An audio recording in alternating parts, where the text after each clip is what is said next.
सबसे पहले बात करते हैं, अगर आप मास्टर या बैचलर के लिए अप्लाई कर रहे हैं, सो आपके जो एजुकेशनल डॉक्यूमेंट है, लाइक उसमें आपका मैट्रिक होता है, इंटर होता है, और अगर आप अपने रखवाएं बैंक स्टेटमेंट, ठीक है, अकाउंट आपका फ्रेश हो, कोई मसला नहीं है। कंट्री पूछेंगे आपका, आपके जो क्या कहते हैं करेक्टर सर्टिफिकेट, वहाँ पे साइप्रस लिखा होगा, वहाँ से जाके उनको बोलें कि ये टेस्ट कर दें। ये टेस्ट आपने क्लियर करवाने हैं। अब ये जो कराची से डॉक्यूमेंट टेस्ट होके आते हैं, ये ऑलमोस्ट 2 वीक के अंदर होके आ जाते हैं। और जब आपने डॉक्यूमेंट अपने साइप्रस भेजने हैं ये सारे, वो भी 1 वीक के अंदर चले जाती हैं, और कॉलेज या यूनिवर्सिटी वाले कंफर्म कर देते हैं कि आपके डॉक्यूमेंट हमारे पास आ गए हैं। अब जनाब 1.5 मंथ बाद आपका वीज़ा आ गया। अब वीज़ा आने के बाद पाकिस्तान के केस में ये है कि आपने जो अपना पासपोर्ट है उस पर स्टिकर भी करवाना होता है, यानी जो वीज़ा आपका आया होता है वो सेम आपके पासपोर्ट पे स्टिकर होगा, स्टैंप लगनी चाहिए उसकी।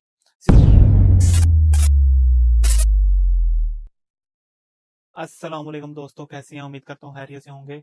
आज की इस वीडियो में मैं आपको साइप्रस स्टडी वीज़ा के हवाले से कंप्लीट गाइड करूंगा।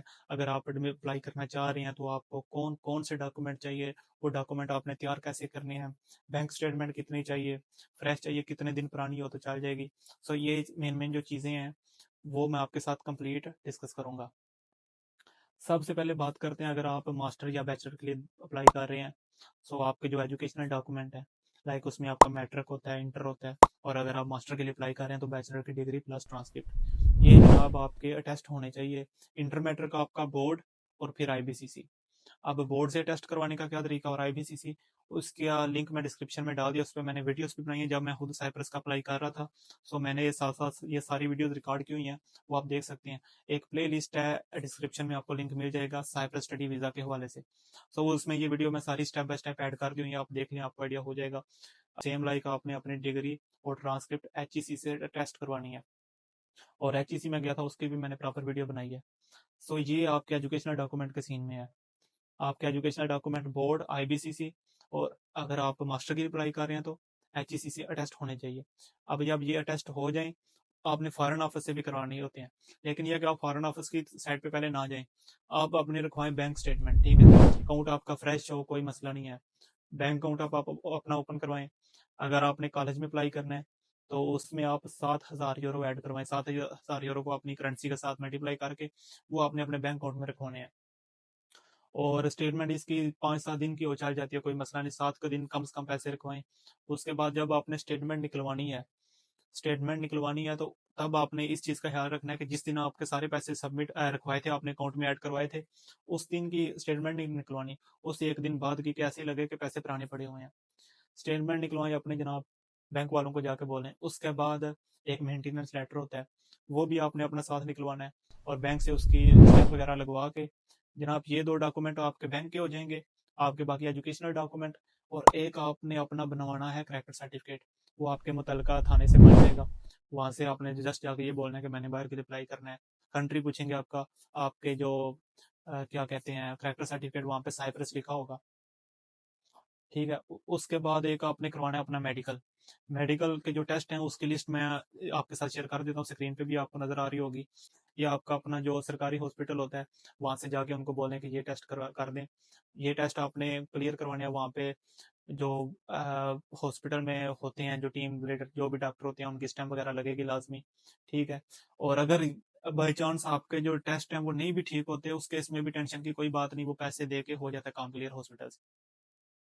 जनाब ये आपके डॉक्यूमेंट है सारे। अब आपने मेडिकल भी करवा लिया, आपने बैंक स्टेटमेंट भी अपनी निकलवा ली, उसके बाद आपके एजुकेशनल डॉक्यूमेंट भी सारे टेस्ट हैं। उसके बाद आपको आइट्स भी मस्त चाहिए। आइट्स आपका मिनिमम 5.5 होना चाहिए, 5 तक भी चल जाएगा। और पीटी का भी आप सेम केस है, पीटी भी इतने मतलब आपके 5.5 या 5 बैंड बनते हो।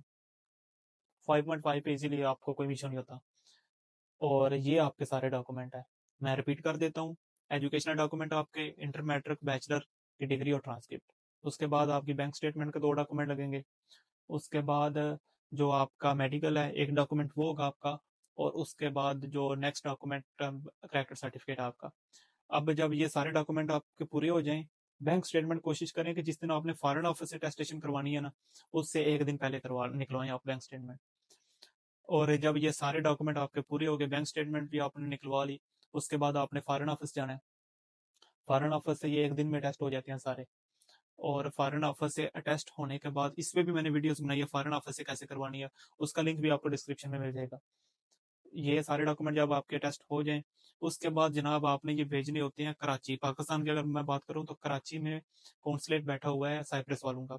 और वो जिस तरह ये HEC वाले, IBCC वाले और फॉरेन ऑफिस वाले अपनी स्टैंप लगाते हैं आपके डॉक्यूमेंट पे, वो भी सेम तरह वो भी सेम इसी तरह आपके डॉक्यूमेंट पे साइप्रस की स्टैंप लगाएगा।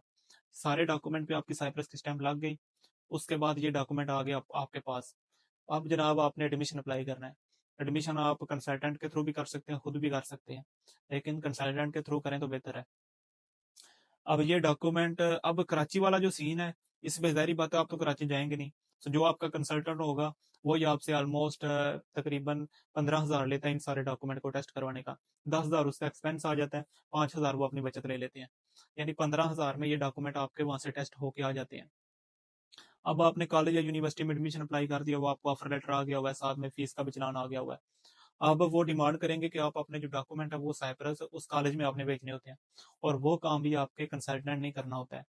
अब ये जो कराची से डॉक्यूमेंट टेस्ट होके आते हैं, ये ऑलमोस्ट 2 वीक के अंदर होके आ जाते हैं। और जब आपने डॉक्यूमेंट अपने साइप्रस भेजने हैं ये सारे, वो भी 1 वीक के अंदर चले जाते हैं, और कॉलेज या यूनिवर्सिटी वाले कंफर्म कर देते हैं कि आपके डॉक्यूमेंट हमारे पास आ गए हैं। जैसे ही उन्होंने डॉक्यूमेंट कंफर्म किए, आपका काम है कि जितनी उन्होंने फीस बोला वो इनिशियल पे करो, वो फीस आपने पे कर देनी है। अब आपने जब फीस पे कर दी, तो फीस पे करने के बाद जब वो तकरीबन 3-4 दिन बाद पहुंच जाती है, और फीस आपने उसी अकाउंट से करनी है जिस अकाउंट में आपने बैंक स्टेटमेंट रखवाई हुई है। और साइप्रस का सबसे बड़ा फायदा भी ये है कि आपने बस एक दफा स्टेटमेंट निकलवा लिया, आपको जरूरत नहीं, फीस भी आप उसी अकाउंट से पे करें, बाद में आप अपने पैसे यूज करते रहें, कोई मसला नहीं। अब यूनिवर्सिटी है, वो आपकी फीस जब उनके पास पहुंच गई, तो अब साइप्रस में जो आपका कॉलेज है, यूनिवर्सिटी है, उसी का काम है आपका वीजा फाइल करना, आपका वीजा जमा करवाना। वही आपका वीजा एम्बेसी में जमा करवाएंगे, ऑनलाइन ही आपका वीजा आएगा। वीजा सबमिट होने के बाद जो नॉर्मल टाइम लगता है वो ऑलमोस्ट 1 या 1.5 मंथ के अंदर आपको वीजा मिल जाता है। लेकिन सम टाइम आपका ज्यादा टाइम भी लगता है, 3 मंथ भी लग जाते हैं, 4 भी लग जाते हैं। लेकिन ये है कि इसमें रिजेक्शन के चांसेस कोई नहीं। अब आपके जहन में एक क्वेश्चन आ रहा होगा कि फर्ज करें आपका जो वीजा लेट हो जाता है, तो फिर हमारी क्लासेस तो स्टार्ट हो गई होंगी। उस केस में ये है कि आपका वीजा आ जाए, आप साइप्रस चले जाओ, 3-4 मंथ आपको जाके मिल जाते हैं, आप नेक्स्ट इनटेक में पढ़ोगे। यानी अगर आपने जनवरी इनटेक के लिए अप्लाई किया हुआ है, फेब इनटेक के लिए, और आपका जो वीजा है वो मार्च अप्रैल या मई में आ रहा है, तो आप जाके जो सितंबर इनटेक में क्लासेस होंगी, तब आप जाके स्टडी करोगे। सो मेरे केस में भी यही हुआ है कि मेरा भी वीजा आ गया हुआ है, लेकिन ये है कि मेरा अभी मार्च अप्रैल चल रहा है। सो वीजा लेट हो गया हुआ है, क्योंकि मेरा भी पासपोर्ट भी ईरान में जाना स्टिकर के लिए। सो मैं भी जो सितंबर इनटेक में क्लासेस होंगी तब पढ़ूंगा। अब जनाब 1.5 मंथ बाद आपका वीजा आ गया। अब वीजा आने के बाद पाकिस्तान के केस में ये है कि आपने जो अपना पासपोर्ट है उस पर स्टिकर भी करवाना होता है, यानी जो वीजा आपका आया होता है वो सेम आपके पासपोर्ट पे स्टिकर होगा, स्टैंप लगनी चाहिए उसकी। सिर्फ पाकिस्तान के केस में ये है। बाकी कंट्रीज के केस में ये है कि आप जो आपका वीजा है आप उस पर ट्रैवल कर सकते हो, यानी आपको पासपोर्ट पे स्टिकर लगवाने की कोई नहीं जरूरत। अब पाकिस्तान में ये काम पाकिस्तान से नहीं होता, ईरान से करवाना पड़ता है आपको। और इसका जो एक्सपेंस है वो ऑलमोस्ट कंसल्टेंट ही करवा के देते हैं, आपने कुछ भी नहीं करना होता। तकरीबन 1 लाख आ जाता है। और जब आपका एंट्री परमिट आ जाता है साइप्रस से, यानी आपका वीजा आ जाता है, आपने अपनी मेल से अपॉइंटमेंट बुक करनी होती है। जो जिस मेल से आपने अपॉइंटमेंट बुक करनी है वो भी मैं आपके साथ मेंशन कर देता हूँ, आपको स्क्रीन पर नजर आ रही होगी। इस पे आपने मेल करनी है, सिंपली मैसेज लिखे कि मेरा वीजा आ गया और मुझे अपॉइंटमेंट चाहिए। साथ में आपने अपना पासपोर्ट अटैच करना है। पासपोर्ट अटैच करने के साथ साथ आपने अपना जो आपका वीजा आया होगा वो भी अटैच करना है। और वो आपको तकरीबन 1 मंथ के अंदर अंदर अपॉइंटमेंट दे देते हैं। मुझे अब 17 अप्रैल की मिली हुई है, तो तकरीबन 1 मंथ और 5 दिन बाद, यानी वीजा आने के बाद। और अभी जब अपॉइंटमेंट वाले दिन मेरा कंसल्टेंट मेरा पासपोर्ट सबमिट करवाएगा, और वो फिर सबमिट होने के बाद तकरीबन 1 मंथ के अंदर अंदर आपका ईरान से होकर पासपोर्ट वापस आ जाता है, स्टिकर लग जाता है। उसके बाद जनाब आपने सिंपली अपनी टिकट करवानी होती है और ट्रैवल कर जाना होता है। और अभी जो मेरी नेक्स्ट वीडियो आएगी उस पर मैं जो साइप्रस की स्टडी वीजा कास्ट है वो आपके साथ डिस्कस करूंगा। और चैनल को लाइक एंड सब्सक्राइब करना मत भूलना। आज की वीडियो में इतना ही, मिलते हैं नेक्स्ट वीडियो में, तब तक के लिए अल्लाह हाफिज।